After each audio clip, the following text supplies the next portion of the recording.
ভেঙে যাওয়াতে লাভ হলো কার? একটা কথা ভাবুন, ইসলামী আন্দোলন কিন্তু এরই মধ্যে একটা মোটামুটি বড় দলে পরিণত হয়েছে। আমি এই কথাটা আগেও বলেছি বহুবার, আবারও বলি, এই বাংলাদেশে এখনো কিন্তু অনেক জায়গায় ভোট হয় মার্কা দেখে। অনেক সময় প্রার্থীটাকে এটা ইম্পর্টেন্ট না, মার্কাটা কি, মানুষ কোন মার্কাগুলিকে চেনে।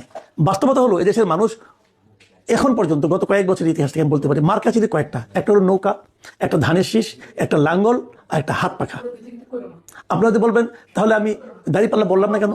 দাঁড়িপাল্লা বললাম না কারণে একটা কথা মাথায় রাখেন, 2008-এর ডিসেম্বরে যে নির্বাচনটা হয়েছিল সেই নির্বাচনের পর আর কোনো নির্বাচনে কিন্তু দাঁড়িপাল্লা প্রতীকটা ছিল না। 2014-তে জামাত ইসলাম তো নির্বাচনে অংশই নেয় নাই, দাঁড়িপাল্লা কেউ দেখেনি, তারা কোনো উপনির্বাচনও করেনি, দাঁড়িপাল্লা কেউ দেখেনি। 2018 নির্বাচনে ততদিনে দাঁড়িপাল্লা প্রতীকটা নিষিদ্ধ হয়ে গিয়েছিল, তখন জামাতে যারা নির্বাচন করেছিল তারা ধানের শীষ প্রতীকটি নির্বাচন করেছিল। এমনকি এই যে আজকে জামাতের আমির ডাক্তার শফিকুর রহমান, উনিও কিন্তু ধানের শীষ প্রতীক নিয়ে নির্বাচন করেছিলেন।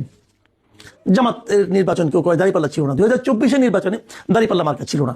তাহলে 2009-এর পরে এই এত বছরে বাংলাদেশের নির্বাচনের মাঠে দাঁড়িপাল্লা প্রতীক কেউ দেখেনি, বরঞ্চ এই সময়ে হাত পাখা মানে ইসলামী আন্দোলন প্রায় প্রতিটা নির্বাচনে অংশ নিয়েছে এবং তেমনকি তারা স্থানীয় সরকার নির্বাচনে অংশ নিয়েছে, মেয়র নির্বাচনে অংশ নিয়েছে। এগুলো করে করে তারা কিন্তু বেশ একটা ভালো অবস্থানে চলে গিয়েছিল। আপনি তো বলবেন যে হ্যাঁ জামাত সে সময় সক্রিয় ছিল না বলে জামাতের ভোটগুলো ইসলামী আন্দোলনে গিয়েছিল। হ্যাঁ, এটা হতে পারে, জামাতের ভোটগুলো ইসলামী আন্দোলনে গিয়েছিল। ওই যে ইসলাম পছন্দ ব্যক্তিদের ভোটগুলো একটা বাক্সে নেওয়ার যে ফর্মুলা, এই ফর্মুলাটা তখন কিন্তু অটোমেটিক কার্যকর হয়ে গিয়েছিল। এই জন্য হয়তো ইসলামী আন্দোলনের ভোট একটু বেড়েছিল।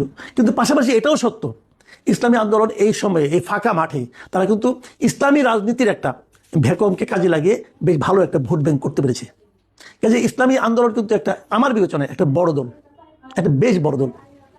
এখন সেই ইসলামী আন্দোলন যখন সরে যায় তখন কিন্তু জামাতের যে জোট, সেই জোট কিন্তু ক্ষতিগ্রস্ত হবে, বেশ ভালোভাবে ক্ষতিগ্রস্ত হবে। ক্ষতিগ্রস্ত ইসলামী আন্দোলন হবে, কারণ অনেক জায়গায় জামাতের তো খুব ভালো ভোট ব্যাংক আছে, সেই ভোটগুলো ইসলামী আন্দোলন পেত। আর বাকি যে দলগুলো আছে এই দলগুলোকে আমি খুব একটা গুরুত্বপূর্ণ মনে করি না। কি এনসিপি, কি এবি পার্টি, এদের কোনো ভোট ব্যাংক নাই রে ভাই। কি মামুনুল হকের দল, এদের কোনো ভোট ব্যাংক নাই, খুবই অল্প। কাজে এখানে মূল ভোট ব্যাংক আছে জামাত ইসলামী এবং ইসলামী আন্দোলন। এই দুটো এক থাকতে পারলে এরা কিন্তু একটা শক্তিশালী প্রতিদ্বন্দ্বিতা গড়ে তুলতে পারতো। কার সঙ্গে তুলতে পারতো? বিএনপির সঙ্গে তুলতে পারতো। আর যখন তারা ভেঙে গেল, লাভ কার হলো? লাভ হলো বিএনপির। সিম্পল, লাভ হলো বিএনপির। আচ্ছা একটা কথা বলেন তো, এই যে বিএনপির এত বড় একটা লাভ হলো, এর পেছনে কি বিএনপির কোনো ধরনের ইনভেস্টমেন্ট ছিল না? এর পেছনে কি বিএনপি কোনো ধরনের চেষ্টা চরিত্র করেনি? ভাই, বিএনপি তো একটা রাজনৈতিক দল, এটা তো কোনো চ্যারিটি অর্গানাইজেশন না, এটা তো কোনো দাতব্য প্রতিষ্ঠান না। বিএনপি একটা রাজনৈতিক দল, এবং এই রাজনৈতিক দলকে কোনো রাজনীতি এখানে করেনি। করেছে কিনা আপনারা খুব শিগগিরই বুঝতে পারবেন। অনেকে তো এমনও বলা বলি করছেন যে ইসলামী আন্দোলনে বেশ কিছু প্রার্থী এখন দেখবেন বের হয়ে আসবে সেই জায়গাগুলোতে বিএনপির প্রার্থীর দুর্বলতার কারণে অথবা নিষ্ক্রিয়তার কারণে। যদি সেরকম কিছু হয় তাহলে আমি মনে করবো যে জামাতে ইসলামী, যারা নাকি এতদিন ধরে নানা রকম কূট কৌশলের জন্য বিখ্যাত হয়ে উঠেছিলেন, গুপ্ত রাজনীতির জন্য বিখ্যাত হয়ে উঠেছিলেন, তাদের জন্য বোধহয় একটা বড় ধরনের ধাক্কা এবার নির্বাচনে পড়বে। প্রিয় দর্শক, এখন এই পর্যন্তই। আল্লাহ হাফিজ।